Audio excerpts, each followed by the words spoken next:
नमस्कार, मैं हूं Iqbal Parvez. India news desk में आपका स्वागत है। जी ग्रुप के जो चैनल्स हैं, जी एंटरटेनमेंट, जी टीवी, जी न्यूज़, क्या ये बिक गया है? हम कह सकते हैं, जी हाँ, कह सकते हैं कि ये चैनल्स बिक गए हैं, क्योंकि 17.88% शेयर की हिस्सेदारी इन्वेस्को कंपनी के पास जा चुकी है। जितने भी शेयर होल्डर्स हैं, सबसे ज़्यादा हिस्सेदारी इन्वेस्को के पास पहुंच गई है, जो कि एक विदेशी कंपनी है। और अब उन्होंने जी पर धावा बोल दिया है, जी एंटरटेनमेंट पर। सबसे पहले तो मैनेजिंग डायरेक्टर पुनीत गोयनका को निकालने की आवाज़ बुलंद कर दी। उसके बाद आप देखिए कि दो लोग वहां से इस्तीफ़ा भी दे चुके हैं जी एंटरटेनमेंट से। अगर उन्होंने जिस तरह से उन्होंने धावा बोला है और अपने 6 डायरेक्टर्स को रखने की भी बात शुरू कर दी थी सितंबर के ही महीने में, जिस तरह से जी एंटरटेनमेंट पर धावा बोला है इन्वेस्को कंपनी ने, उस तरह से अब लगता है कि सुधीर चौधरी की भी कुर्सी खतरे में। सुधीर चौधरी भी जा सकता है, और यही वजह है कि अब सुधीर चौधरी हो या सुभाष चंद्रा हो, ये चैनल पर आकर लोगों से अनुरोध कर रहे हैं, रो रहे हैं, गिड़गिड़ा रहे हैं कि देश का जी, इसे आप बचा लीजिए। हम राष्ट्रवादी चैनल हैं, राष्ट्रवादी चैनल को बचाने की जिम्मेदारी, या राष्ट्रवादी चैनल को देशवासी लोग बचाएं। सोशल मीडिया पर, ट्विटर पर हैशटैग देश का जी ट्रेंड कराया जा रहा है। डीएनए जो प्रोग्राम है जी न्यूज़ पर, उस पर भी आकर सुभाष चंद्रा कह रहे हैं कि आप शेयर होल्डर हैं, आप मालिक मत बनिए। लेकिन आप सोचिए कि 17.88% इन्वेस्को के पास जो है सो शेयर है, यानी कि सबसे बड़े शेयर होल्डर इन्वेस्को ही हैं। मतलब सबकी हालत पतली हो चुकी है, सब रो रहे हैं, गा रहे हैं।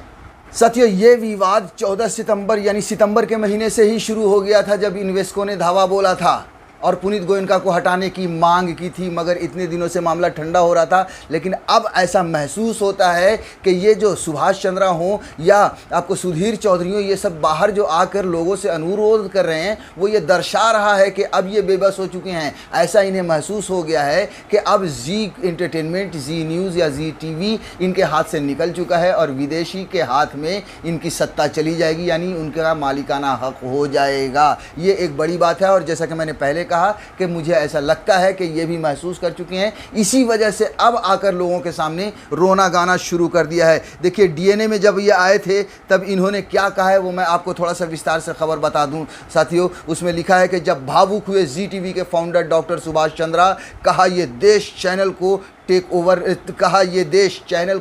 ओवर नहीं करने देगा। मतलब आप देखिए, ये इसी तरह से इमोशनल कार्ड खेलते हैं, राष्ट्रवादी की बातें करते हैं फर्जी राष्ट्रवादी लोग, जो देश में दंगा फैलाने का काम करते हैं, हिंदू मुसलमान के नाम पर नफरत बांटते हैं, जो धर्म के नाम पर लोगों को लड़ाते हैं, वो लोग आकर राष्ट्रवाद की बात करते हैं। जब भी इनको जूते पड़ते हैं, इनको लगता है कि अब ये पस्त हो चुके हैं, ये इसी तरह से राष्ट्रवादी का रोना रोने लगते हैं। अब इनको समझ में आ चुका है कि इन्वेस्को ने एक तरह से कब्जा जमा लिया है, या उनके पास इतनी बड़ी हिस्सेदारी पहुंच चुकी है, पुनीत गोयनका को हटाने की मांग की जा चुकी है। तभी इन्होंने रोना गाना आकर शुरू कर दिया। और उसके बाद देखिए, जी इन्वेस्को विवाद में जी एंटरटेनमेंट के फाउंडर डॉक्टर सुभाष चंद्रा ने कहा, ये चैनल मेरा नहीं है, 2.50 लाख शेयर होल्डर पब्लिक का है। इस नेटवर्क का मालिक कोई अकेला व्यक्ति नहीं है। इस देश के 90 करोड़ व्यूअर जो रोज़ जी टीवी को देखते हैं, वो मालिक हैं। कैसा मतलब प्यारी प्यारी बातें, चिकनी चुपड़ी बातें कर रहे हैं साथियों। उसके बाद देखिए, आगे लिखा है कि जील इन्वेस्को विवाद में नया मोड़ आ गया है। इन्वेस्को बैकफुट पर है और जी एंटरटेनमेंट के founder doctor Subhash Chandra front foot पर आए हैं। जाहिर है, ये जी टीवी की ही खबर है, जी ग्रुप की ही खबर है, इन्होंने ही अपनी वेबसाइट पे छापी है, इसलिए ये तो लंबी लंबी फेंकेंगे ही कि हम साहब फ्रंट फुट पर हैं। फ्रंट फुट पर होते तो ये ये राष्ट्रवाद की दुहाई नहीं देते, कानूनी लड़ाई लड़ते, या फिर जो है सो उनसे सामने मुकाबला करते। देशवासियों को नहीं कहते कि भैया हमारे चैनल को बचा लो, ये तुम्हारा चैनल है।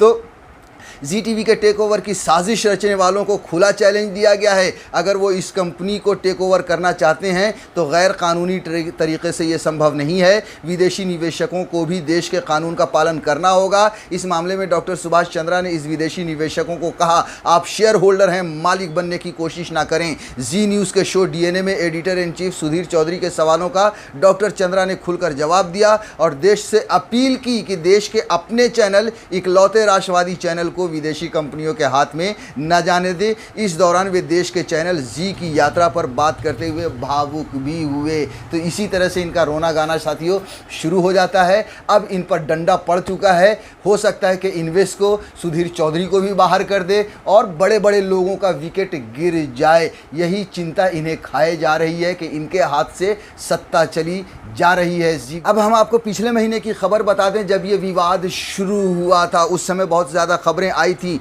जी एंटरटेनमेंट से पुनीत गोयनका को हटाने के लिए सबसे बड़े शेयर होल्डर्स ने इमरजेंसी बैठक बुलाई। ये उस समय बैठक बुलाई गई थी साथियों। ये 14 सितंबर की ये खबर है जब ये पब्लिश हुई थी। उसके बाद देखिए विस्तार से थोड़ा सा बता देते हैं कि जी एंटरटेनमेंट के सबसे बड़े share holders Invesco developing markets fund और OFI ग्लोबल चाइना ने 11 सितंबर को लेटर लिखकर बोर्ड की इमरजेंसी बैठक बुलाई है। इन दोनों के पास जी एंटरटेनमेंट के कुल पेडअप शेयर कैपिटल की कुल 17.88% हिस्सेदारी है। यह बैठक 14 सितंबर को होने वाली है। इस बैठक का मकसद पुनीत गोयल, मनीष चोखानी और अशोक कुरियन को कंपनी के डायरेक्टर पद से हटाना है। पुनीत गोयनका कंपनी के मैनेजिंग डायरेक्टर हैं और चीफ एग्जीक्यूटिव ऑफिसर हैं। कंपनी ने 13 सितंबर को रेगुलेटर को इस मामले की जानकारी दी है। बैठक से पहले ही, और देखिए जब बैठक शुरू होने से पहले ही 2 लोगों ने इस्तीफ़ा दे दिया था। देखिए ये खबर छपी थी कि बैठक से पहले मनीष चोखानी और अशोक कुरियन ने इस्तीफ़ा दिया।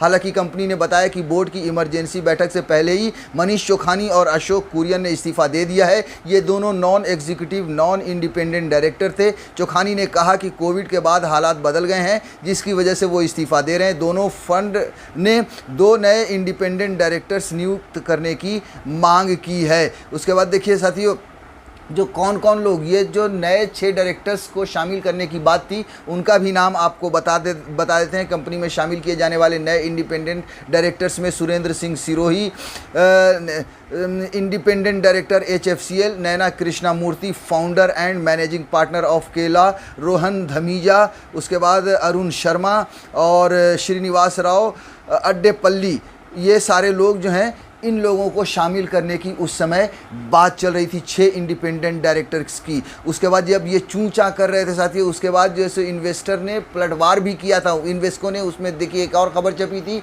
फाइनेंशियल एक्सप्रेस की। ये 29 सितंबर की ये खबर है कि इन्वेस्को का पलटवार जी एंटरटेनमेंट के डायरेक्टर पुनीत गोयनका को हटाने के लिए NCLT में केस कर दिया। जी हाँ, NCLT में इन्होंने केस भी कर दिया था। इन्वेस्को ने जी एंटरटेनमेंट लिमिटेड के MD और CEO डायरेक्टर पुनीत गोयनका को हटाने के लिए EGM बुलाने में नाकाम रहने पर कंपनी के खिलाफ नेशनल कंपनी लॉ में शिकायत की है। नेशनल कंपनी लॉ ट्रिब्यूनल की मुंबई बेंच में गुरुवार 30 सितंबर को इसकी सुनवाई होगी। EGM बुलाने का नियम है, जो नियम था उसमें यह है कि लिस्टेड कंपनी से जुड़े नियमों के मुताबिक 10% से ज़्यादा के होल्डिंग रखने वाले निवेशक की ओर से EGM बुलाए जाने की मांग रखने के 3 दिन से 3 सप्ताह के अंदर इसका ऐलान करना पड़ता है। इन्वेस्को की जी एंटरटेनमेंट में 17.88% की हिस्सेदारी है। यह कंपनी में सबसे बड़ी हिस्सेदारी है। इन्वेस्को ने EGM बुलाने के लिए पहला पत्र 11 सितंबर को लिखा था। जी एंटरटेनमेंट को यह पत्र 12 सितंबर को मिला था, यानी जी के पास इसके लिए 2 अक्टूबर 2021 तक का वक्त है। तो ये है साथियों पूरा मामला कि पूरी तरह से जी का जो एंटरटेनमेंट का जो ग्रुप है वो तिलमिलाया हुआ है। चाहे वो सुभाष चंद्रा हो, चाहे वो पुनीत गोयनका हो, चाहे वो सुधीर चौधरी हो, इनका तिल मिलाना लाजमी भी है क्योंकि विदेश की जो कंपनी है उन्होंने इन पर धावा बोल दिया है, सबसे ज़्यादा शेयर्स की हिस्सेदारी ले ली है। अब पुनीत गोयनका को हटाने की तो मांग हो ही रही है। 2 लोग इस्तीफ़ा दे ही चुके हैं। अगर उनके कब्ज़े में, अगर वो जीत जाते हैं, उनके कब्ज़े में ये सारी चीज़ें आती हैं तो फिर सुधीर चौधरी का क्या होगा और इनके जैसे जो नरेंद्र मोदी के जो तलवे चाटने वाले लोग हैं उनका क्या होगा, इसका आप अंदाज़ा लगाइए। यही वजह है कि ये तिलमिला रहे हैं और यही वजह है कि अब ये आकर जनता के सामने रो रहे हैं, गा रहे हैं कि देश के चैनल को बचा लीजिए।